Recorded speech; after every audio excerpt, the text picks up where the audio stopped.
আসসালামু আলাইকুম। আশা করি আপনারা সবাই ভালো আছেন। প্রধানমন্ত্রীর কার্যালয়ে বাংলাদেশ বিনিয়োগ উন্নয়ন কর্তৃপক্ষের নিয়োগ বিজ্ঞপ্তি প্রকাশ করা হয়েছে। এটি আপনারা এসএসসি পাস থাকলে অনলাইনে ফর্মটি পূরণ করতে পারবেন। এছাড়া কবে থেকে আবেদন শুরু এবং শেষ কবে এবং কোন কোন জেলা প্রার্থী অনলাইনে ফর্মটি পূরণ করতে পারবে, এই সকল বিষয় নিয়ে এখন আলোচনা করব।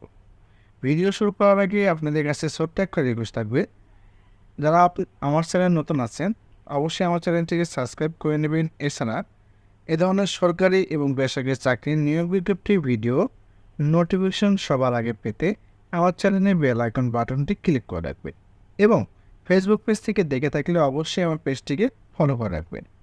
চলুন ভিডিও শুরু করা যাক। প্রথমে দেখব বাংলাদেশ বিনিয়োগ উন্নয়ন কর্তৃপক্ষ এর সাংগঠনিক কাঠামো মুক্ত নিম্নবর্ণিত শূন্যপদ সময়ে সরাসরি নিয়োগের নিয়মিত পদের পাশে বর্ণিত শর্তের যোগ্য প্রার্থীদের নিকট হইতে অনলাইনে আবেদনপত্র আহ্বান করা যাচ্ছে। নাম্বার 1, সিস্টেম অ্যানালিস্ট, বেতন গেট পাস। এই পদের জন্য বয়সসীমা 40 বছর।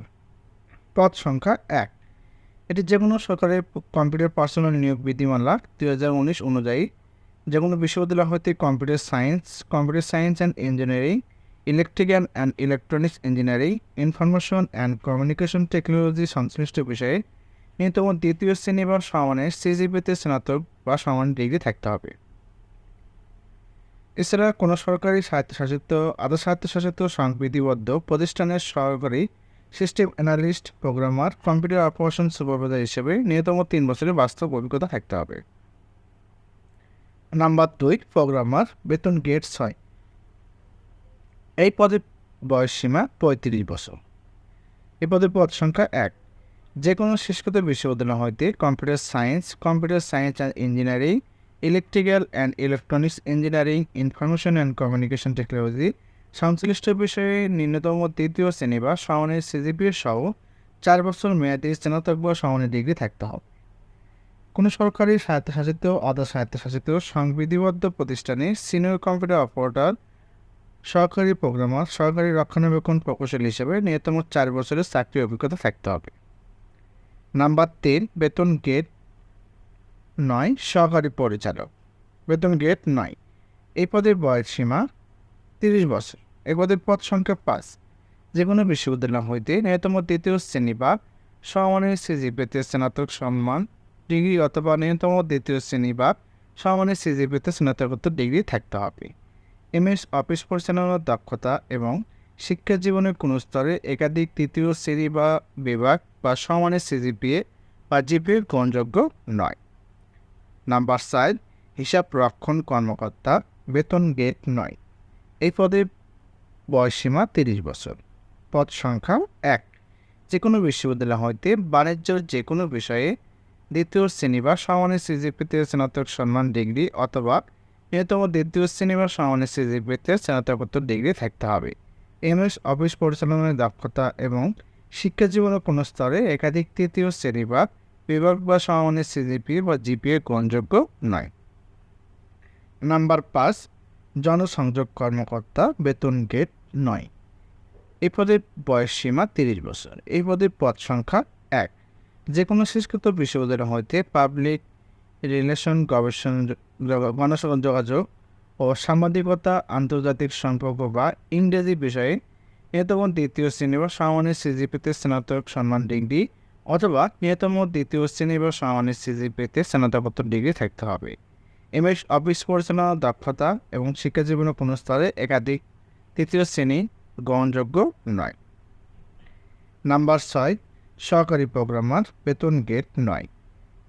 এই পদে পদ সংখ্যা 1, বয়সসীমা 30 বছর। এটি যে কোনো বিশ্ববিদ্যালয় হইতে computer science and engineering, electrical and electronics engineering, information and communication technology সংশ্লিষ্ট বিষয়ে ন্যূনতম দ্বিতীয় শ্রেণী বা সমানের সিজিপিএ সহ স্নাতকোত্তর ডিগ্রি বা সমানের ডিগ্রি থাকতে হবে।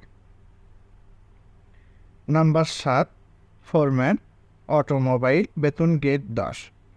এই পদের বয়সসীমা 30। এই পদের পদ সংখ্যা 1, যে কোনো ইনস্টিটিউট হইতে বা প্রতিষ্ঠান হইতে অটোমোবাইল ইঞ্জিনিয়ারিংয়ের 4 বছর মেয়াদী ডিপ্লোমা থাকতে হবে।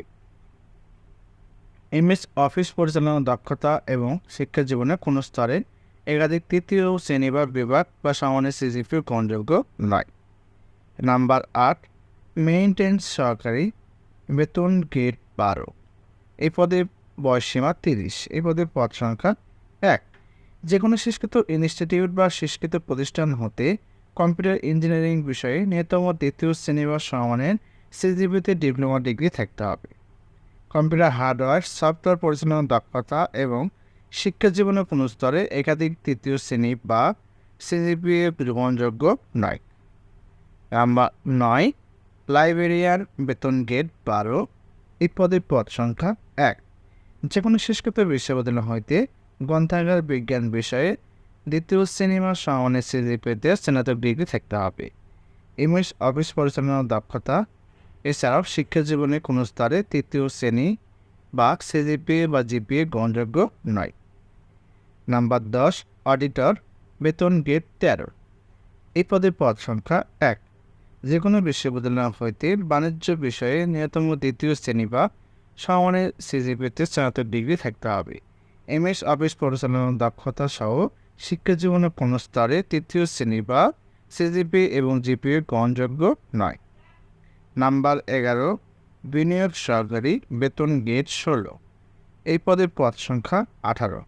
এটি যে কোনো বিশ্ববিদ্যালয় হইতে ন্যূনতম দ্বিতীয় শ্রেণী বা সমানের সিজিপিতে স্নাতক ডিগ্রি থাকতে হবে। এছাড়া এমএস অফিস পরিচালনার দক্ষতা এবং শিক্ষা জীবনের কোনো স্তরে একাধিক তৃতীয় শ্রেণী বিভাগ সমানের সিজিপি এবং জিপিএ গ্রহণযোগ্য নয়।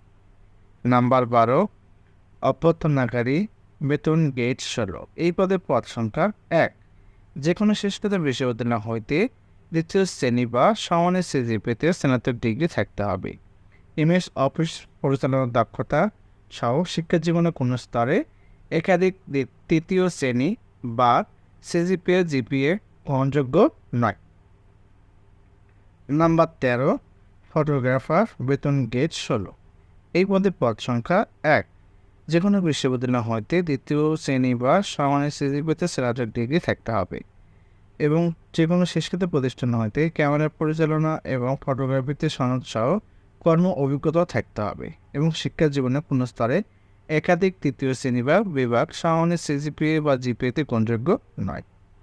নাম্বার 14, লাইব্রেরি সহকারী, বেতন গ্রেড 16। এই পদের পদ সংখ্যা 1, যে কোনো বিশ্ববিদ্যালয় হইতে ন্যূনতম দ্বিতীয় শ্রেণী বা সমানের সিজিপিএতে স্নাতক ডিগ্রি থাকতে হবে। এমএস অফিস পরিচালনার দক্ষতা, ইংরেজিতে পারদর্শিতা এবং শিক্ষা জীবনের কোনো স্তরে একাধিক তৃতীয় শ্রেণী বা সিজিপিএ বা জিপিএ গ্রহণযোগ্য নয়। নাম্বার 15, অফিস সহায়ক, বেতন গ্রেড 20। এই পদের পদ সংখ্যা 50। এটি যে কোনো স্বীকৃত বোর্ড হইতে মাধ্যমিক সার্টিফিকেট বা সমান পরীক্ষায় উত্তীর্ণ হতে হবে। এখন আমরা আলোচনা করব এই নিয়োগ বিজ্ঞপ্তি বাংলাদেশের কোন কোন জেলা প্রার্থী অনলাইনে ফর্মটি পূরণ করতে পারবেন। 1 থেকে 15 পদের জন্য বাংলাদেশের সকল জেলার প্রার্থী অনলাইনে ফর্মটি পূরণ করতে পারবে। এখন আলোচনা করব এই নিয়োগের কিছু শর্তাবলী বা নিয়মাবলী। প্রার্থীকে অবশ্যই বাংলাদেশের নাগরিক এবং বাংলাদেশের স্থায়ী বাসিন্দা হতে হবে। 19 মে 2024 তারিখের মধ্যে আবেদনকারীর বয়স 1 নং উল্লেখিত পদের জন্য 18 থেকে 40 বছর হতে হবে, 2 নং উল্লেখিত পদের জন্য 18 থেকে 35 এবং 3 থেকে 15 নং পদের জন্য 18 থেকে 30 বছর পর্যন্ত হতে হবে। এছাড়া শারীরিক প্রতিবন্ধী এবং মুক্তিযোদ্ধার ক্ষেত্রে 32 বছরের মতো শিথিলযোগ্য করা হয়েছে। এখন আলোচনা করব কীভাবে আপনারা অনলাইনে ফর্মটি পূরণ করবেন এবং কবে থেকে আবেদন শুরু। অনলাইনে ফর্ম পূরণ করার ক্ষেত্রে যে কোনো একটা ওয়েব ব্রাউজারের মাধ্যমে bida.tata.com.bd ওয়েবসাইটে প্রবেশ করে আপনারা অনলাইনে ফর্মটি পূরণ করতে পারবেন। অনলাইনে আবেদনপত্র পূরণ ও পরীক্ষা ফি জমা শুরুর তারিখ 20 মে 2024 সকাল 10টা হইতে 4 জুলাই 2024 বিকাল 5টা পর্যন্ত আপনারা অনলাইনে ফর্মটি পূরণ করতে পারবেন। অনলাইনে ফর্ম ফি জমা শুরুর তারিখ এবং অনলাইনে কত টাকা ফি জমা দিতে হবে এই সকল বিষয় নিয়ে এখন আলোচনা করব। সাধারণত টেটক প্রিপেইড মোবাইল নম্বরের মাধ্যমে 2টি SMS করে 1 থেকে 6 নং পদের জন্য টেটক সার্ভিস চার্জ সহ 669 টাকা 7 নং পদের জন্য টেলিটক সার্ভিস চার্জ সহ 558 টাকা। 8 থেকে 9 নং পদের জন্য টেলিটক সার্ভিস চার্জ সহ 335 টাকা। 10 থেকে 14 নং পদের জন্য টেলিটক সার্ভিস চার্জ সহ 223 টাকা এবং 15 নং পদের জন্য টেলিটক সার্ভিস চার্জ সহ 112 টাকা আপনাকে অনলাইনে ফি জমা দিতে হবে। তো এই ছিল আজকের ভিডিও। আমার এই ভিডিওটি ভালো লেগে থাকলে অবশ্যই আমার চ্যানেলটিকে সাবস্ক্রাইব করে নেবেন। এছাড়া এই নিয়োগ বিজ্ঞপ্তির লিঙ্ক আমার ভিডিওর ডিসক্রিপশন এবং প্রথম কমেন্টে দেওয়া রয়েছে, আপনারা সেখান থেকে ডাউনলোড করে আরও ভালোভাবে বিস্তারিত দেখে নেবেন। এ ধরনের সরকারি এবং বেসরকারি চাকরির নিয়োগ বিজ্ঞপ্তি ভিডিওর নোটিফিকেশন সবার আগে পেতে আমার চ্যানেলে বেল আইকন বাটনটি ক্লিক করে রাখবেন এবং ফেসবুক পেজ থেকে দেখে রাখলে অবশ্যই ফেসবুকটি ফলো করবেন। আমার এই ভিডিওটি সম্পূর্ণভাবে দেখার জন্য আপনাদের সবাইকে ধন্যবাদ। আসসালামু আলাইকুম।